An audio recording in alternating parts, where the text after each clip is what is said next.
Whether you're a fancy chef, whether you're somebody that just loves tasty food, whether you're somebody that's new to the food dining scene, nobody objects to a juicy, perfectly roasted chicken. Tell me your rule-breaking idea of combining Caribbean-style jerk chicken with rotisserie. Yeah, I don't know if it's as much rule breaking as it's just doing what's true to me. What really rang true to me was taking the techniques and the ideas of these Michelin-starred restaurants that I was working in and meshing it with all the foods that I loved growing up, and going to the jerk centers in Jamaica and going to Chinatown and meshing all of these ideas. I'm a product of Toronto. And when people look at us, we are a fundamental Toronto-based restaurant. I don't even like describing us as a Jamaican Chinese. This is a Toronto experience.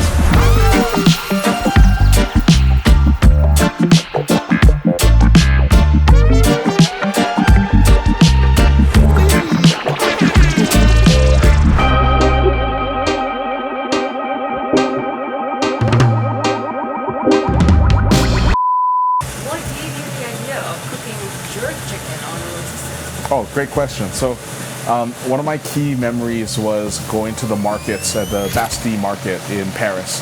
And I was a young cook at the time. I'm working in Michelin-starred restaurants, and all I wanted to eat was this rotisserie chicken from the market. And I would arrive there right when they opened at 10 a.m.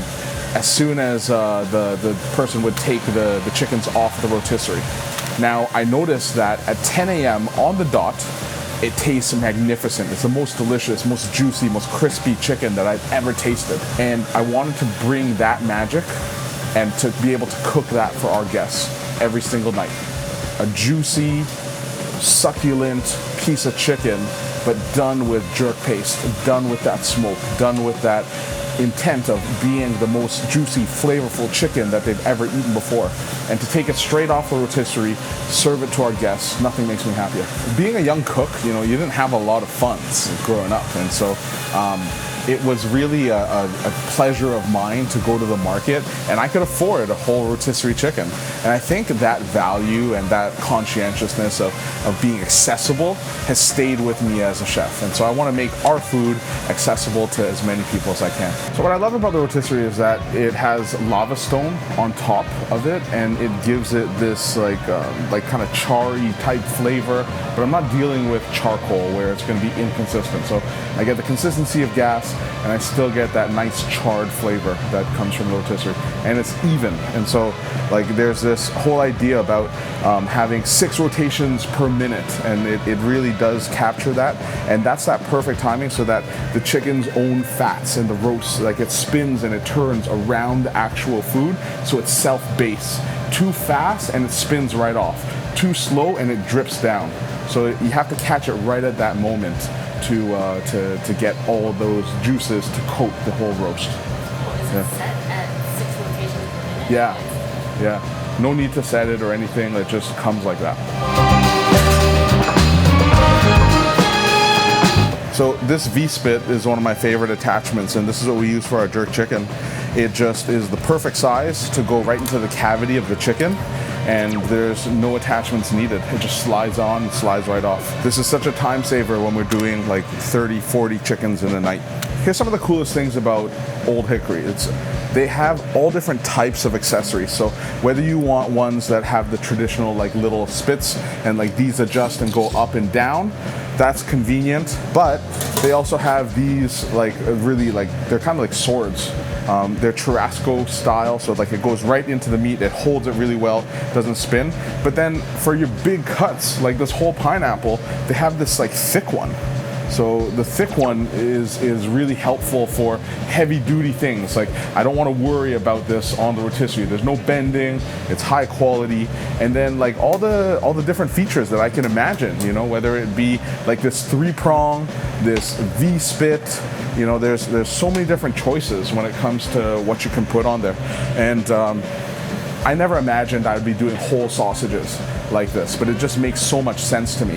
And you can really apply some pressure so that it holds the food, and it's built in. I've had these ones for about 11 years now. So these have stood up the test of time. These ones are newer, but they actually last. So yeah, I would hold like whole fish in here as well too. It really adapts to all different sizes. Like it can go super thick, it can go super thin. So no matter what type of restaurant, you can get really creative. It just allows me to cook the way that I want to cook as a chef. And at the end of the day, that's what I care about. I don't want to work around the machinery. I want the machinery to work around me. Ready? Yep. Go. I'm gonna go bap, bap, bap, and then I'm gonna go like this.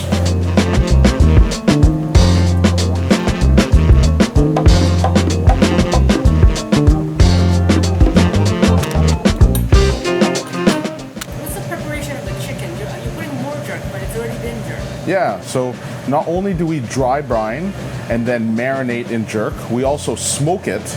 And then afterwards, right before it goes on to the rotisserie, we give it a little bit more jerk just to re-emphasize and make sure that it's fully coated as well too.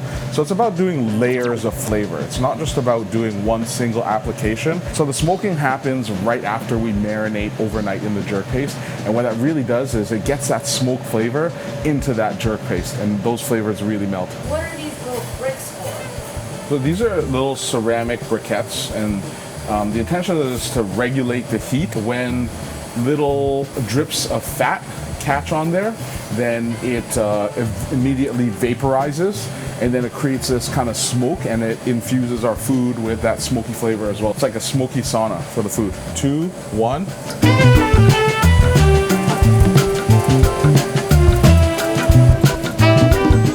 All right, we're ready to cook.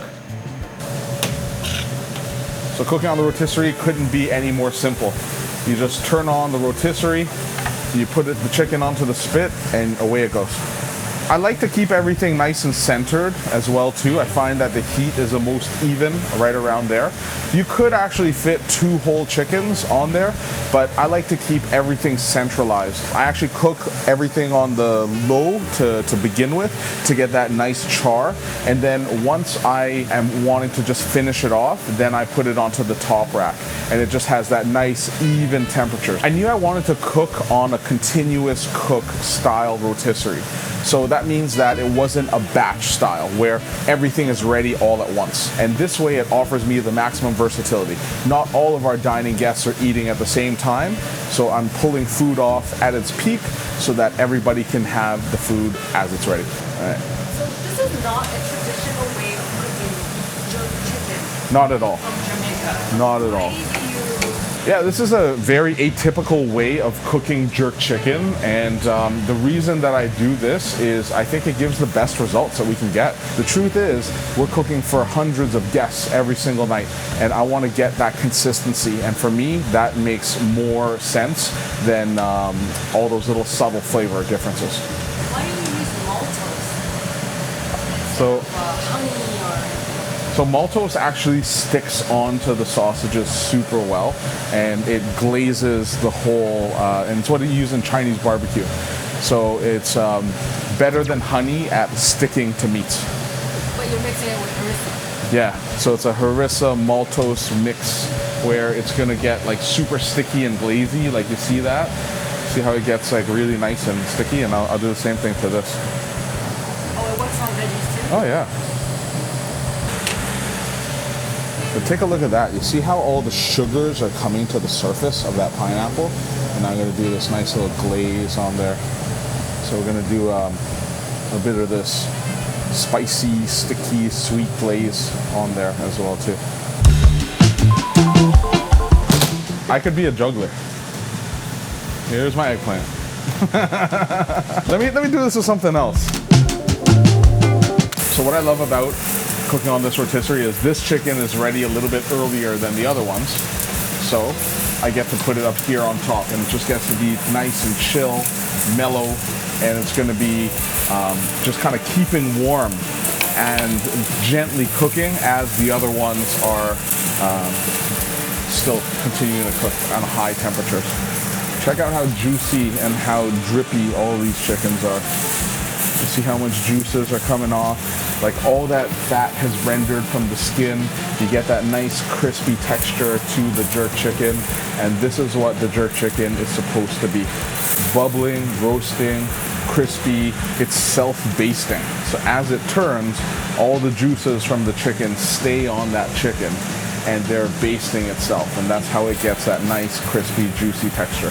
This is why we use this rotisserie.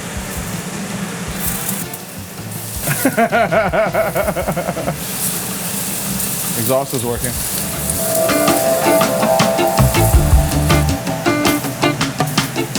All right, ready?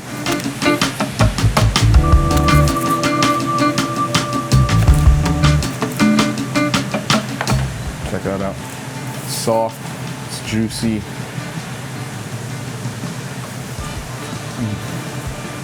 It's like sugary sweet. All those sugars have intensified in the pineapple. You're not getting that acidity anymore. It's gone to the point where it's just pure sugar. And it's so easy to come off of the spit. It makes my life so simple. Every day in this business brings its own surprises. Guests, weather, staffing, supply chain, you name it. I don't need more chaos in my kitchen. The success of any restaurateur depends on one thing: consistency. Consistency of product, reliability of equipment, and high performance of the people around us. That's what allows us to turn uncertainty into hospitality.